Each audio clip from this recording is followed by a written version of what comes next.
Just correct? 15 minutes po sa ikalawang tindig. 15 minutes without any cross-examination. Okay, nalaan na lang po natin. Ika nga yung pinaka-cross-examination. Siguro, gamutin nila ang kanilang sariling oras at conclusion. Mga kaibigan, muli po, isang masigabong palakpakan kay Pastor Ben Ray Promadora.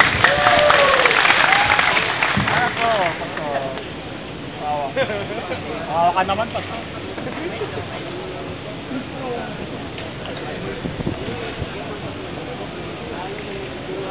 Sa muli pong aking pagtayo, mga kababayan, mga kapatid na Muslim at Kristiyano, ang aking pong tayo ay nanatili at hindi po natutulan ni Rashid Indasan. Bakit po? Hindi niya naman po tinutulan na si Jesucristo ay tunay na Diyos sa panahong ito at dapat sambahin. Kasi ang ginagamit niya pong mga paliwanag at mga pagpapahayag kanina, napakalayo po sa aming pong paksa o tema. Hindi niya po tinutulan na sinabi ng mga apostol at ang Biblia na si Jesucristo ay tunay na Diyos. At inamin niya rin niya na si Allah ay sinugo si Jesus. Kaya nga tinanong ko kanina, maaari bang magsugo ang Diyos na mali ang kanyang susuguin? Na magsasabi ng isang kasinungalingan? Hindi po maaari. Hindi po maaari na si Jesucristo ay magsinungaling. At maliban pa doon, sabi niya, mali raw ang Biblia. Mali raw ang Biblia, hindi niya tinatanggap. Ano? Mga kababayan, isa pong paglapastangan sa turo at aral ng Diyos na sabihin nyo na mali ang Biblia. Yes. Bakit? Mali man talaga. Sapagkat inamin niya rin kanina na si Moises ay sugo ni Allah. Sa Biblia po, sa matandang tipan, na lumang tipan, si Moises po ay sugo ng Diyos. Ang mga propeta, pinapabalian niya po yung mga propeta. Tinanong ko siya kanina kung ang aklat ba ng Mika 5:2, tinatanggihan mo ba? Sabi niya po kanina, hindi raw si Jesucristo ang tinutukoy dito. Pero kung babasahin mo yung Mika, ito po ang sinasabi ng Mika 5:2. Ang sabi po ay ganito, at ikaw, Bethlehem, Ephrata, na maliit upang lumagay sa libu-libo ng muda, mula sa iyo ay lalabas sa akin ang magpupuno sa Israel ang pinagbuhatan niya mula ng unang mula ng walang hanggan. Wala naman pong pumunta sa Bethlehem ng Mulia na tao na nanggaling doon na nagpuno sa Israel, kundi ang ating Panginoong Jesus. Si Jesucristo, saan siya galing? Galing siya sa walang pasimula. Hindi niya po tinutulan na si Jesucristo ay galing sa walang pasimula. Ngayon, kung gusto niyo pong maliwanagan kung bakit ang Diyos ay nagkatawang tao, sapagkat meron po siyang isang malaking misyon sa lupa. Kinakailangan magkaroon siya ng laman at dugo. Ay ang Diyos po, walang laman at dugo. Para mabuhos doon sa krus. Ang pagkaalam ko pa sa inyo, mga Muslim, hindi raw napako sa Jesucristo sa krus. Pero sa Biblia po, isa pong kasinungalingan yan. Kaya nga siguro yung pinakaunang taksang dapat pag-usapan, alin ba ang salita ng Diyos? Quran ba o Biblia? Alam nyo, ang sumulat ng Quran, nag-iisang tao lang. Yun. Pero ang Biblia, Dami. po, 4 katao, 40 katao ang sumulat ng Biblia. Kaya pa nagkakaano eh. Hindi isang saksi lang. Marami po ang sumulat ng kasulatan. Kaya pa nagkakaano. At tandaan ninyo, itong Biblia, tapos na ilabas. Saka palang lumitaw itong Quran. Kailan lang lumitaw ang Quran? Ayon po sa inyo ring aklat, sa history ng inyong propeta, siya po ay dumating 570 AD. Ibig sabihin, 400 taon nang nakalilipas. Saka palang dumating o sinulat ang Quran. Sa Biblia, maraming saksi mula kay Moises, sa mga propeta, sa mga nakasama ni Kristo. Kaya nga po, hindi mapapasinungalingan yung katotohanan sinabi ng mga alagad ni Kristo na siya ay Diyos. Bakit sinabi ko po kanina na siya ay naging tao? Sapagkat yun ang sabi ng Diyos, siya ay nagpanukala sa kanyang sarili. Ano ang panukala niya? Sermon? Bago pa mangyari, sabi po ng propeta Isaiah, ipinayag ko ng una, pinakilala ko. Kaya hindi po niya natutulan, mga kapatid, yung aking pong patunay sa Biblia na si Jesucristo ang tunay na Diyos sa panahon ito at dapat sambahin. Tinanong ko rin siya kanina, kasi tinatanong po niya ako, saan daw mababasa sa Biblia, word for word, na si Jesucristo ay tunay na Diyos at dapat sambahin. Nung binalik ko sa kanya ang tanong, saan doon mababasa sa Quran na si Jesucristo ay tao lang at hindi Diyos at hindi dapat sambahin? Wala rin siyang patunay. Tinatanong mo ako kung saan mababasa sa Biblia. Wala ka rin mababasa sa Quran. Kaya mali yung tanong mo, yung premise mo, yung argument mo, kapatid. Hinahatulan niya tayong mga Kristiyano na hindi raw tayo maliligtas. Hindi talaga. Sabi niya, may impyerno raw kayo mga Kristiyano. Pero mali po yun, kasi nungalingan yun sa turo po ng ating Panginoong Jesucristo na tinatanggap niya rin na si Jesucristo ay nagturo ng mulang sugo kaya lang. Sinabi ba ni Jesus na kayong mga Kristiyano hindi kayo maliligtas? Actually, kaya kami maliligtas dahil sinusunod kami kay Jesus. Kaya sa Biblia po, pinatutunayan ko na si Jesucristo ay tunay na Diyos at marami po akong binasa. At hindi lamang yun. Tinanggihan niya pa po kanina. Ang tinanggihan niya po kanina, sabi niya, tinatanggihan niya raw ang matandang tipan. Tinatanggihan niya raw yung John 1:1. Tinatanggihan niya raw yung nakasulat sa Biblia. Isa pong paglapastangan po yan, mga kababayan. Kaya nga po, kami nagpapatunay na si Jesucristo ay tunay na Diyos at dapat sambahin. Sapagkat siya mismo ang may sabi nung siya'y nasa langit na.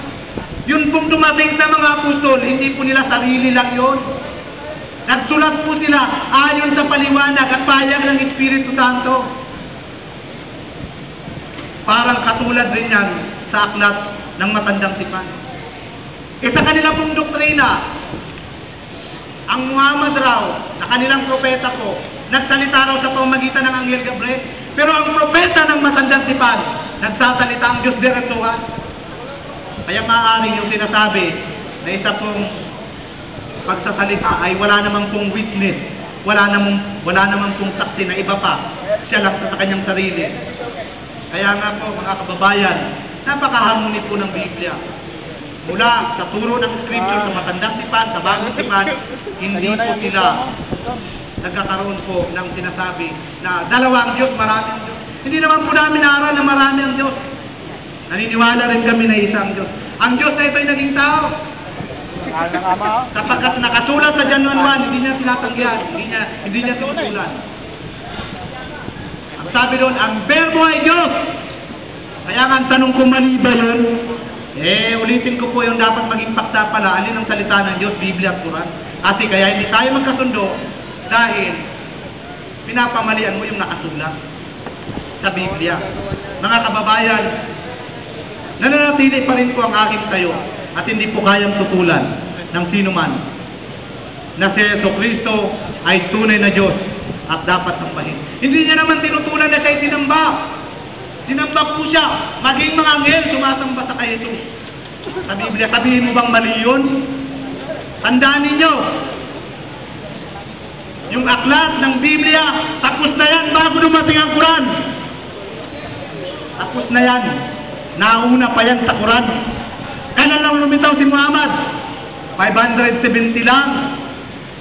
Pero ang Biblia, ipinangangaral na po.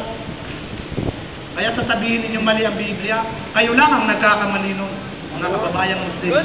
Kaya po, kami, napapatunay Isang bata ka, Pastor. ng mga Kristiyano na si Jesucristo ay tunay na Diyos. Sapagkat ito'y binabasa lang natin sa Biblia. Sa banal na kasulatan. Daring sa tanong mamaya, ha? At ang ating Panginoong Hesus rin ang nagsabi, ako ang Alpha, ang Omega, ang pasimula, ang wakas. Kailan niya sinabi yun? Hindi nung siya'y nasa lupa, nung siya'y nasa langit na, nung siya'y Diyos na. Ngayon, bakit sinabi ko na ang Diyos ay naging tao? Sapagkat meron siyang misyon, yung pagiging tao niya, kinakailangan mabuhos ang kanyang dugo para matubos ang mga tao sa sampalataya sa Kanya. Pero pag hindi kayo sumampalataya, doon sa pagkabuhos ng dugo ni Kristo, yun ang walang kaligtasan. Yun ang walang kaligtasan po, mga kababayan. Kaya nga po, ito po ay isang aming pong pinatutunayan sa banal na kasulatan na Pasaway ka pa. si Jesucristo ay tunay na Diyos. Tandaan po ninyo Kulit mo. marami pong saksi. Ang mga saksi, mga alagad na kasama niya. Na siya'y nabuhay na maguli. Siya'y naipako sa krus. Mga saksi ito. At hindi lamang yun. May hula pa sa prophet Isaiah. Anong hula sa propeta Isaiah? Ito ang sabi sa 9. Sa chapter 9, verse 6. Sapagkat sa atin ay pinanganak ang isang bata, at sa atin ay binigay ang isang anak na lalaki, at ang pamamahala ay maatang sa kanyang balikat, at ang kanyang pangalan ay tatawagin kamangha-mangha, tagapagpayo, makapangyarihang Diyos, walang hanggang Ama, Pangulo ng kapayapaan. Itong hulang ito, mahigit 1,000 taon na hinula ito bago dumating pa. Kulang-kulang 1,000 taon bago dumating yung propeta Muhammad ng mga Islam. Naihula na ng propeta Isaiah. Kahit doon sa original na Griego at saka sa original na Hebreo. Nakasulat na yan. Mali ba ang hula ng propeta Isaiah? Mali. Sino magpapamali? Hindi yan mali. Na ano? Na yung bata na yon, darating ang panahon, siya ay magiging Diyos. Kapangyarihang Diyos. Mali ba yun? Ay, nako, Pastor. Ang kulit mo. Hindi mali yan. Nauna pa yan. Kulit. Kay aklat ng propeta Muhammad. Ang kulit mo. Nauna pa yan. Tandaan ninyo. Kulang-kulang 1,000 taon na nakalilipas. Bago na yan. Nauna yan. Huwag kang makulit. Meron bang propeta ng Diyos na maaaring maghula ng kasinungalingan? Hindi maaari. Kaya nga, sabi ni Isaiah, nakita niya sa uling panahon, na sa ating panahon, si Jesucristo, yung bata na yun, sino yun? Hindi doon sa lupa, sa darating na panahon, sa ating panahon, na magiging makapangyarihang Diyos. Makapangyarihang Diyos. Kahit si Kristo, inamin niya yun sa Book of Revelation chapter 1. Ang sabi niya, ako ang Alpha, ako ang Omega, ang pasimula, ang wakas. Eh kung ating aalamin, kung tinanong ko siya kanina kung sino yun, siyala, nangangahulugan yung sinabi ng Revelation na si Jesucristo, siya yung Alpha ang Omega, siya po yun, ang makapangyarihang Diyos. At siya ay darating, babalik bilang Diyos. Aklat ng Tito, Kapitulo 2, Talatang 13, hintayin ninyo yung pagpapakita ng ating dakilang Diyos at tagapagligtas na si Jesucristo. Kami pong mga Kristiyano, nag-aantay kay Jesucristo bilang Diyos. Kayong mga Islam, hindi po nag-aantay. Kaya mga Kristiyano, nag-aantay kami sa pagpabalik ng dakilang Diyos at tagapagligtas na sino? Si Jesucristo. Kawawa ka naman. Ayan, kaya mga kababayan, Sa mga kaantay, kung gano'n. pag hindi mo inantay si Jesucristo, hindi ka kukunin, hindi ka maliligtas. Yun ang sabi ng Biblia. Ang sino mang hindi naniniwala na si Jesucristo ay nabuhos ang kanyang dugo, namatay, nabuhay na maguli, ayun po ang mapupunta sa impyerno. Ikaw. Kaya, kami po mga kababayan, Kawawa ka. pinapangaral namin at sinasabi ng banal na kasulatan. Kaya hindi ko natanggihan ng aking pong kadibate, yung aking pong mga sinasabi sa kasulatan. Kasi ang kanyang gusto, pamamalian niyang Biblia. Eh bakit ka rin bumabasa ng Biblia? Kung mali pala yan, huwag kang bumasa! Mali yan kung mali. Basta, puso mo! ko binabasa. Sinabi ko ba na ang Quran ninyo mali? Ikaw, nag-ahatol ka agad ng nauna pang paghahatol? Kinukurik ka lang. Sinabi ko ba? Kinutuwid ka Sabi niya, mali raw ang Biblia. Huwag kang bumasa kung mali yan. Baka mabulag ka lang. Baka maligaw ka lang. Kawawa ka naman, Pastor. Kaya, nananatili po yung aming tayo. Kawawa ka naman. Biblia ay salita ng Diyos. Sabi nga ng 34:16 ng Isaya, inyong saliksigin sa aklat ng Panginoon. Ano ang aklat ng Panginoon? Sinulat ng isang tao lang? No, kaya ka ba? Yeah. Salamat po. Ito ang aming pagpapatunay na si Yesu Cristo ay tunay na Diyos. Ayon sa Biblia. Sabi na ko, hindi mo na kaya. Okay, palapakan po natin si Pastor Henry Salvador. Pastor. Okay, so medyo nagiging maalap na ang ating programa ngayon. Sa pagkakataon naman, ibibigay natin sa ating kapatid para sa 10 minutong ikalawang tindig na walang rebuttal, mga kaibigan. Ating bigyan ng takbir, Brother Marnard Rashid Indasan. Allah Akbar! Allah Akbar! Allah Akbar!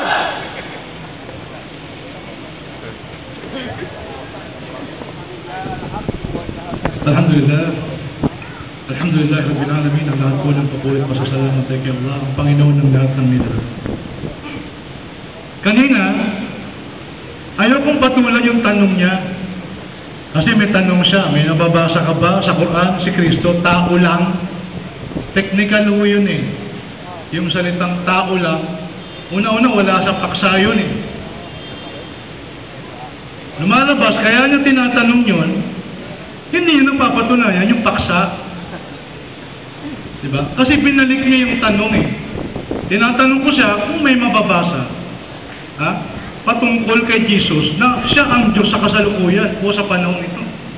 Imbis na magpasa siya ng malinaw na talata sa atin, ang binalik niya, yung tanong, si Jesus ay kung may mabasa daw na tao lang. Alam nyo, ayaw ko gamitin yung salitang tao lamang eh. Sa isipin kasi ng Pilipino, para bang minamalit natin si Kristo? Pero may babasahin ako para mas maintindihan po ninyo, si Jesus, hindi po talaga Diyos. Alam nyo kung bakit? Kasi ito po, mabasa po ko ng isang talata sa Quran. Ang sabi po rito sa Surah Al-Maidah, Mal Masihu ibn Maryam illa rasul qad khalat min qablihi ar-rusul wa ummuhu siddiqa kana yaqulan at-ta'am. Ang sabi ho dito sa isang talata ng Quran, si Jesus, the Messiah, ang Messiah na si Jesus na anak ni Maria ay hindi ihigit sa pagiging sugo. Sugo lang siya. Isang sugo lamang. Ang sabi po sa Quran. Si Kristo na anak ni Maria ay isang sugo lamang. Alam mo, may salitang lamang. Sugo lamang. Hindi lang kita pinatulan ng tao lamang. Kasi technical yung tanong mo eh. May nagdaan ng mga sugo noong wala pa siya. At ang kanyang ina ay isang matapat. Silang dalawa ay kumakain ng pagkain. Ano pong ibig sabihin ng Quran? Ha? Tingnan mo kung paano namin nililinaw sa kanila ang aming mga tanda. Pagkatapos ay tingnan mo kung paano silang nalhis. Ano sinasabi ng Quran? Si Jesus at si Maria, pareho silang kumakain ng pagkain. Kaya huwag yung sambahin. Alam yung bakit? Pag kumain ka ng pagkain, mamaya pupunta ka sa kubeta. Pastor? Kaya sinasabi ho ng Quran, yung Diyos po, sakdal, walang kapintasan, ang banal, ang pinakamataas. Kaya ang Diyos talaga, pinapaliwanag sa Quran, hindi po magiging tao. Bakit po? Walam yakun lahu kufuwan ahad, sapagkat siya'y walang katulad. Wala siyang katulad. At siya'y sakdal, walang kapintasan. Pag ikaw, naging tao, kumain, pupunta ka sa kubeta, sakdal ka pa ba? Banal ka pa ba? Yung po ang nasa Quran, Pastor. Kaya lang nakita natin si Pastor, wala pang alam sa Islam eh. Kaya dadawaan natin sa pastor. Yo. Mga kapatid, sino po yung dating Kristiyano rito? Yun, oh, dami, oh. Pastor, tinan nyo. Tingnan nyo, pastor. Dating naniniwala sa Biblia yan. Oh, dami, oh. Ayan o, dating naniniwala sa Biblia yan. Oh, Oh, ha? At yan, mga dati pong Kristiyano naniniwala sa Biblia. Kaya huwag kang magle-lecture sa amin patungkol sa Bible, pastor. Pagkatanong sila. Ha? Marami dyan nasunog na kilay sa kababasa ng Biblia. Okay? Ngayon, ate, inaakusahan tayo na hindi raw natin napapatunayan yung paksa. The burden of proof sa'yo, ikaw ang magpapatunay dyan. Tinututulang kita sapagkat wala pong sinasabi ang Diyos, siya'y naging tao.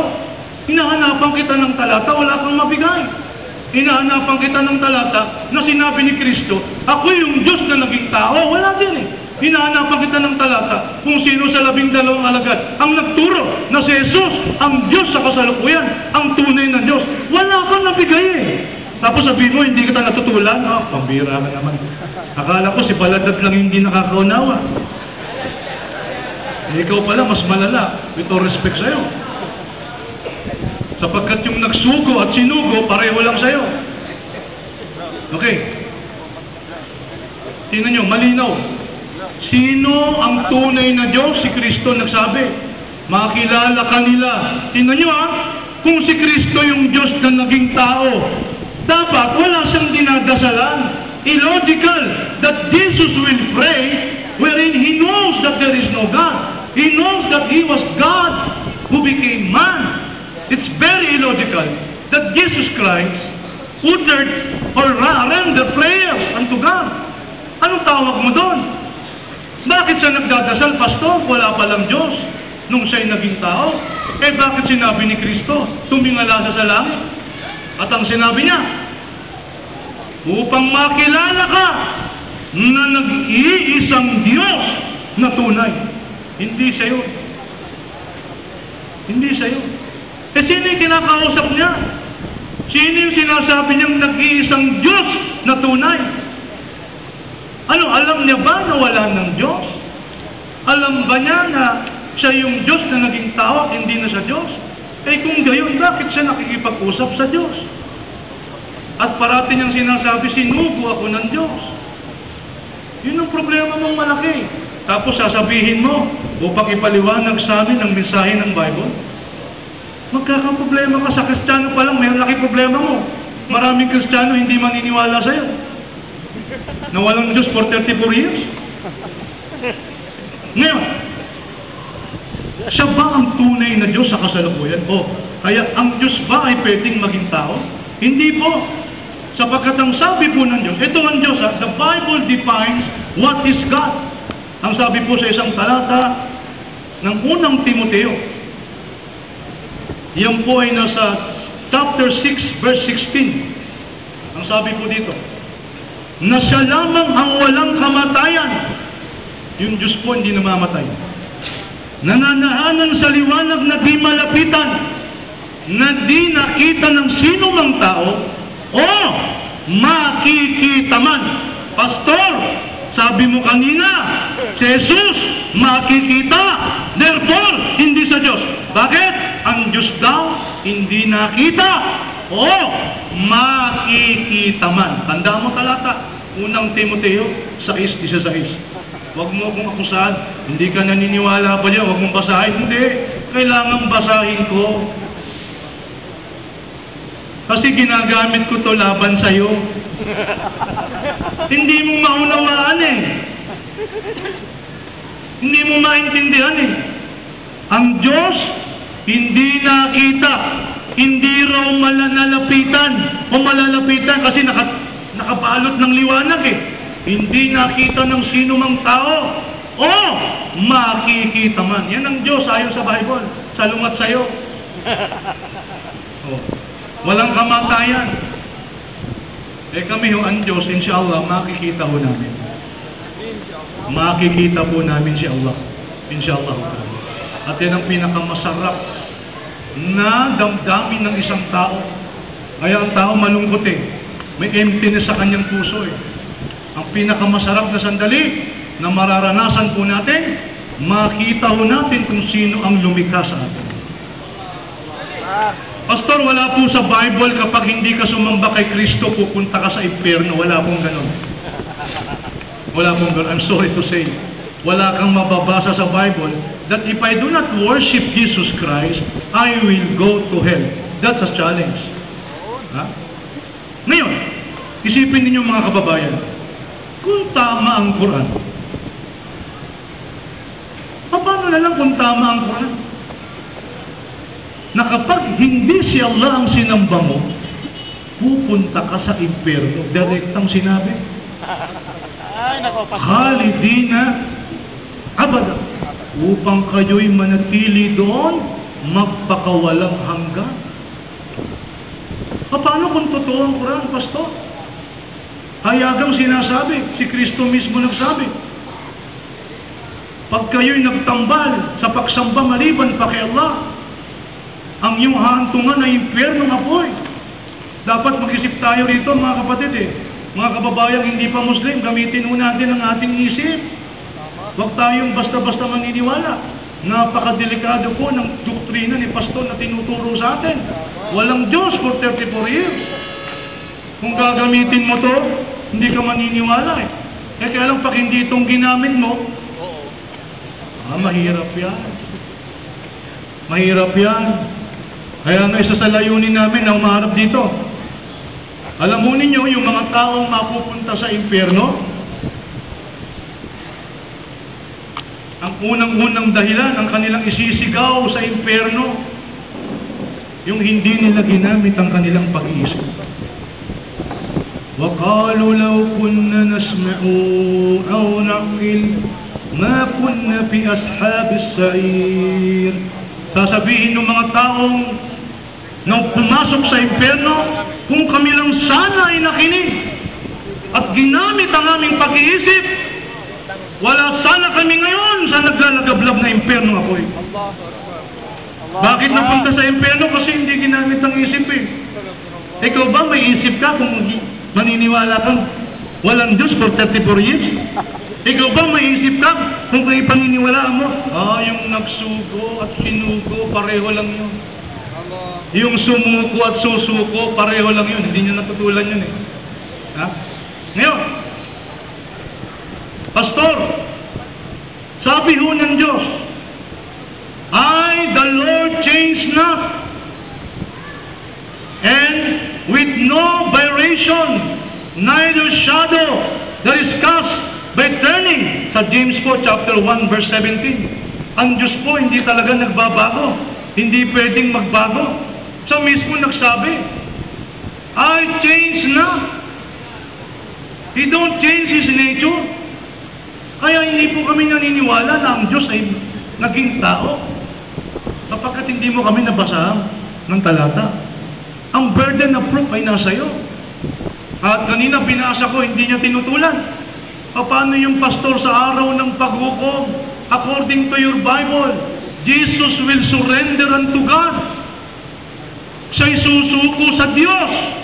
Kailan to? Araw ng paghukom na to Tapos na yung mundong ito He will surrender unto God. Susuko sa Diyos. Bakit? Upang ang Diyos ay maging lahat sa lahat. Therefore, hindi siya ang Diyos, Pastor. Sapagkat ang Diyos ay susuko sa Diyos. Ang linaw-linaw I'm using it. Sa Quran, mas malinaw. Sa araw ng paghukom, tatanungin siya ng Diyos, O Jesus, anak ni Maria, sinabi mo ba sa mga tao na sambahin ako at ang aking ina bilang ibang Diyos maliban sa akin? Sasabihin ni Jesus, luwalhati sa iyo, Allah. Nalalaman mo kung anong nasa aking damdamin, ngunit hindi ko nalalaman ang nasa iyo. Kailanman hindi ako nagsasalita ng mga bagay na hindi mo sinabi sa akin. Bagkus ang aking sinabi sa kanila, si Allah ang aking Panginoon at inyong Panginoon. Siya ang inyong sambahin. Ito ang matuwid na landas. Ang linaw po sa Quran. Ilang oras na 2 minutes. Pastor, hindi po ako nagsabi ng ang Bible ay mali. Ang nagsabi po unang-una niyan, mga Bible scholar nyo. Tingnan niyo yung preface ng King James Version. King James Version pa naman si Pastor. Ang nakalagay ho doon,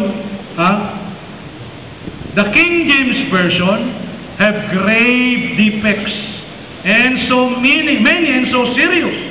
Sila po nagsabi na hindi kami. Hindi po kami. Kaya huwag niyo kami akusahan. Ngayon kung nag-aanap ka pa ng isang laban, nasa iyo yan. To prove that the Quran or the Bible kung ano po ang salita ng Diyos. Pwede po kami dyan. Wala po sa Pastor, wala nang tanungan, sayang eh. Hindi po totoo. Sabi ni Pastor, ang Quran daw, sinulat lang ng isang tao, hindi mo kayang patunayan yan. Hindi mo kayang patunayan yan. So, yun lamang po. At hangad po namin, mga kapatid, by the way, meron akong mamaya i-announce. Meron po tayong audience na gustong mag-Muslim. Mamaya po. Inshallah po ay patnubayan siya ng Allah subhanahu wa ta'ala at manatili po sa Sirat al-Mustaqim sa matuwid na landas. Maraming salamat po sa inyo. Assalamualaikum. Okay, mga kaibigan, hindi ko na po paupuin si Brother Rashid Indasan sapagkat nagkaroon ng personal na kasunduan ang dalawang Maginoo na ang unang tatayo para sa ating konklusyon ay ang ating kapatid na si Rashid Indasan. So mga kaibigan, ibinabalik ko po, ito na po yung pinakahuling tindig, pinakakonklusyon at uunahin po natin para sa 10 minutos na conclusion. 10 minutes. Ready? Mr. Timer? 10 minutes for the conclusion.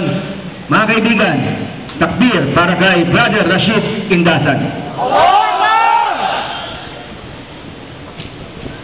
Nais ko po itong ialay sa mga non-Muslim. Gusto ko pong basahin yung isang aya sa Quran, sa ating wika. Namnamin po ninyo ang sinasabi ng Quran. Para po sa mga non-Muslim, ano po ang Diyos o sino po ang Diyos?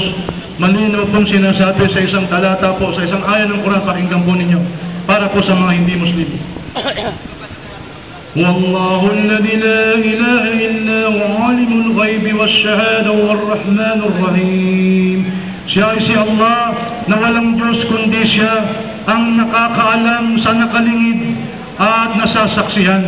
Siya ay ang napakamawain, ang maawain. Wallahu alladhi la ilaha illa hu. Siya ay si Allah na walang Diyos kundi Siya. Al-Malikul Quddus, ang hari, ang banal, ang sakdal, ang tagapagpatiwasay, ang tagapagbantay, ang matatag, ang palasupil, ang nakapagmamalaki. Napakamalwalhati ni Allah kaysa sa mga itinatambal nila.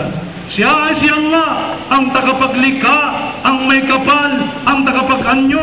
Taglay niya ang mga pangalan na pinakamaganda. Nagluluwalhati sa Kanya ang anumang nasa mga langit at lupa.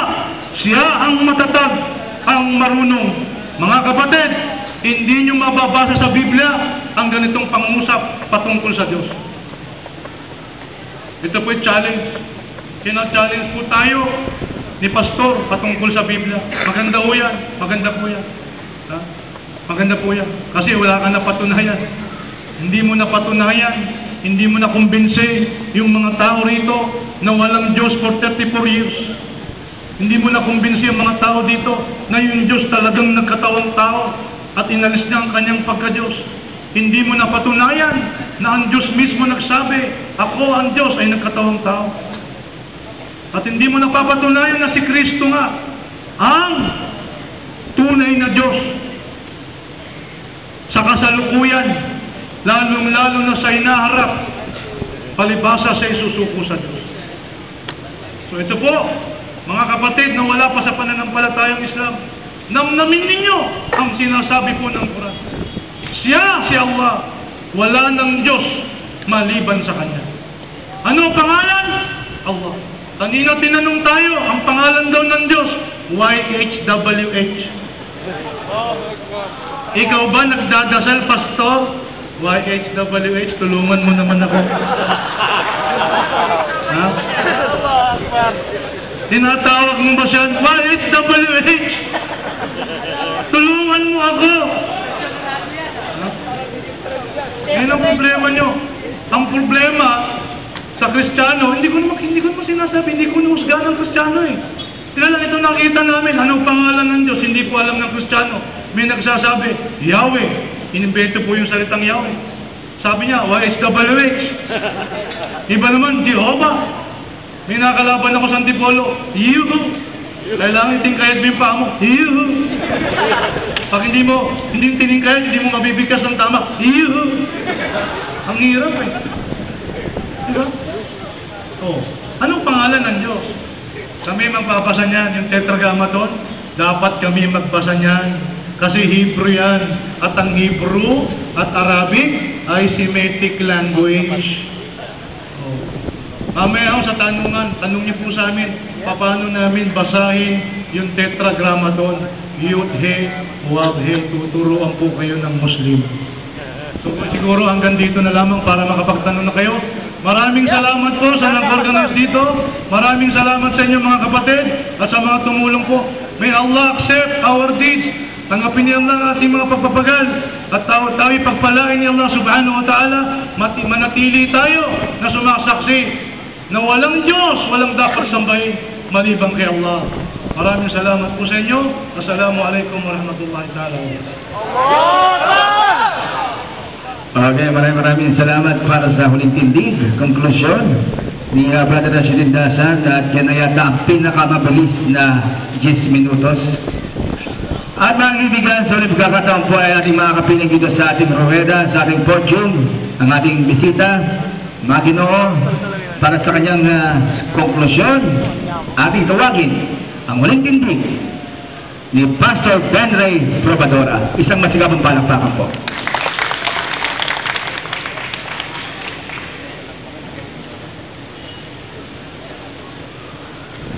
Sa muli po ay nagpapasalamat ako sa mga Kristiyano at mga Muslim. Napakagandang debate ito na naganap. At sa amin pong conclusion, sabi po ni kapatid na Rashid Dasan, hindi po napatunayan na nabasa sa Biblia na siya ay tunay na Diyos. Babasahin ko po sa inyo sa Biblia na siya ay tunay na Diyos. Mali po yung sinabi niya na hindi ko raw. Kaya nga ito ay dinabas kong huli. Ang pakatalang ko, hindi na siya na makakapagtanong nito. Aklat ng Juan, sabi po ay ganito.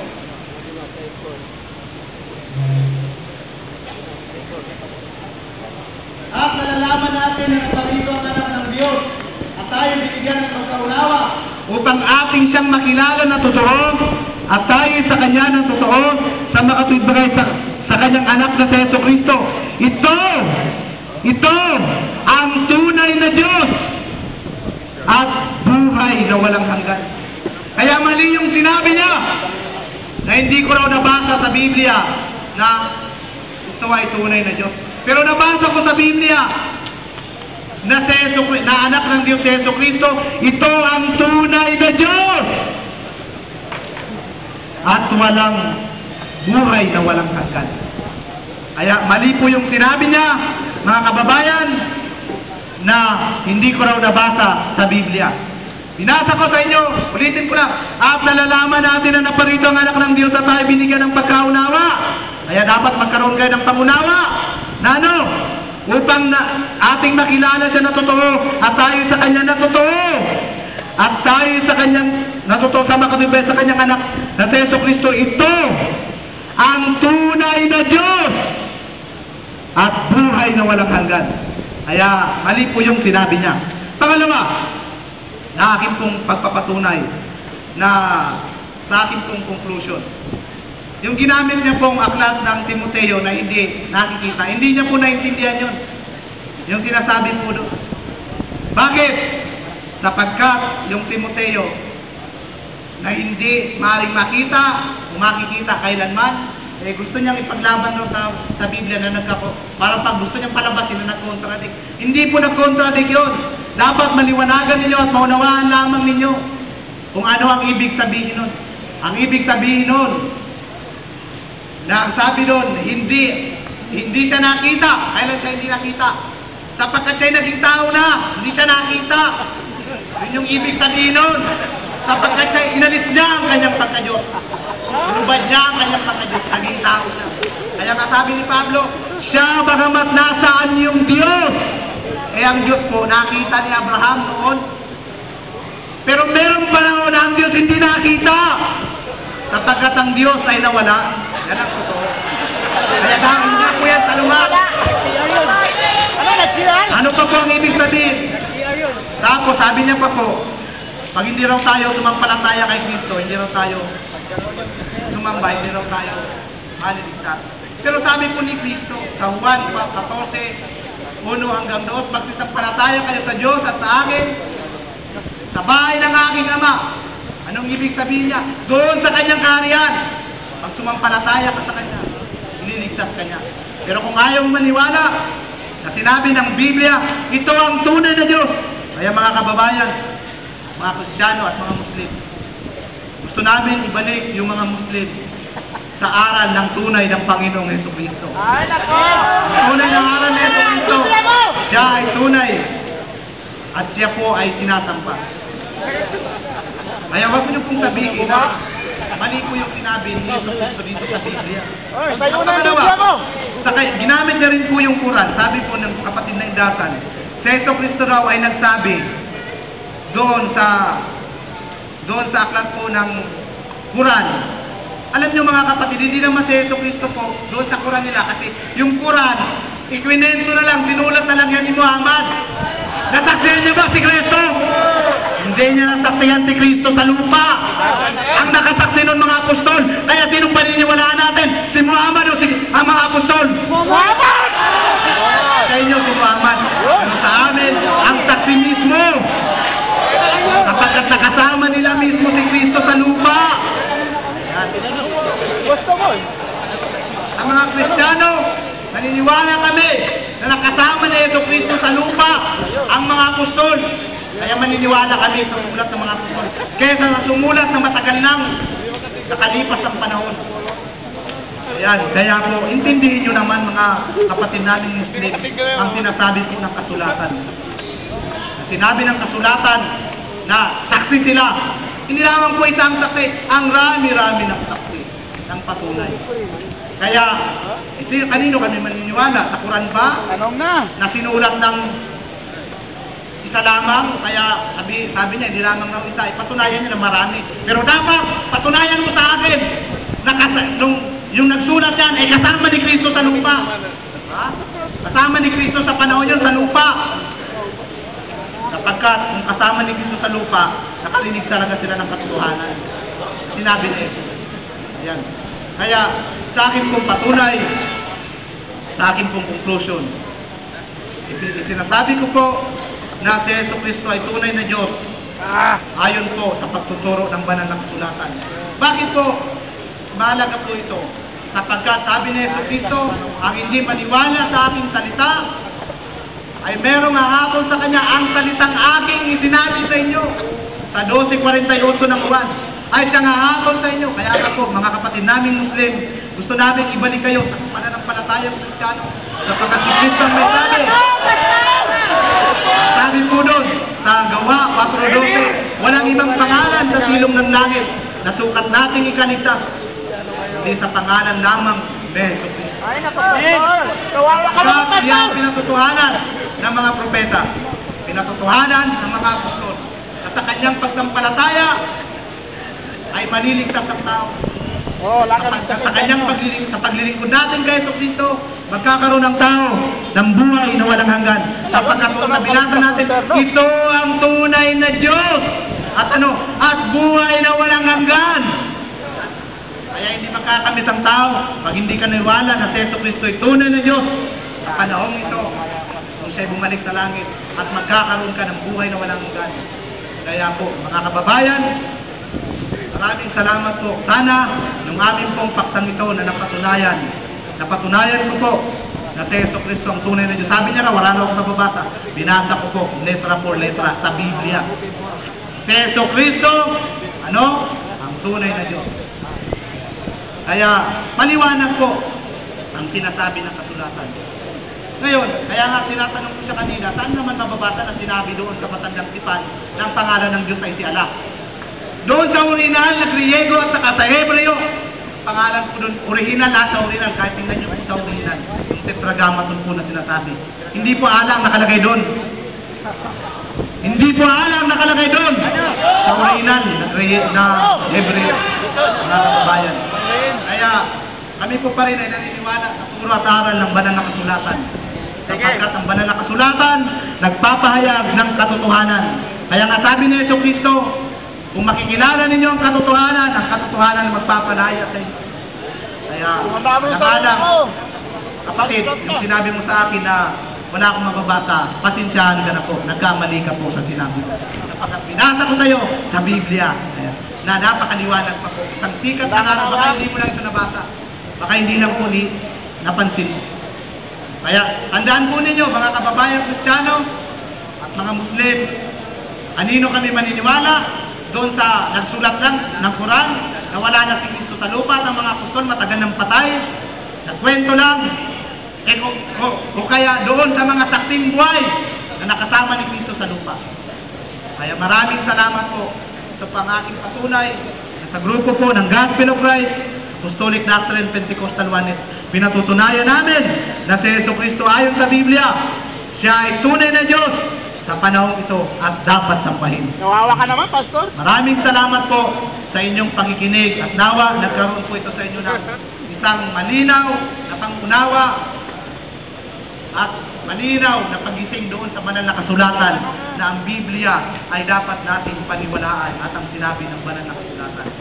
Para sa ating kaligtasan, para sa ating buhay na walang hanggan na matatamo. Maniwala tayo sa sinabi ng mga propeta sa Biblia, sa sinabi ng mga apostol, sa sinabi ng ating Panginoong Jesucristo, sapagkat ito po ay may buhay na walang hanggan. Maraming salamat po. Pagpalain kayo ng Panginoong Diyos.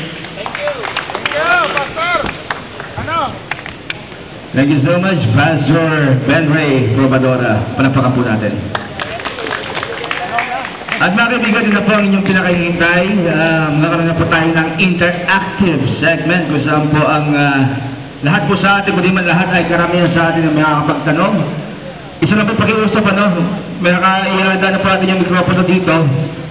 Hanggat maaari, direct yung question. Hindi paligoy-lugoy. Ikalawa, iwasan po natin yung argumentative question. Isang tanong na humihingi ng argumento, hindi sagot. Medyo puputulin po natin yun. Ikatlo, hanggat maaari po, naayon lamang doon sa mga nabanggit na pag-usapan o paksa ang ating, maaaring ba sa paksa, basta tungkol sa binanggit ng dalawa, doon lang po tayo magtatanong. At linawin po natin kung sino yung ating tatanungin.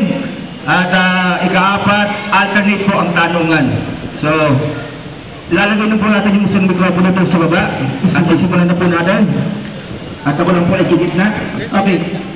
Sa mga nais magtanong, ang mechanics po ng pagtatanong ay ganito. Pupunta po yung magtatanong dito at kung ang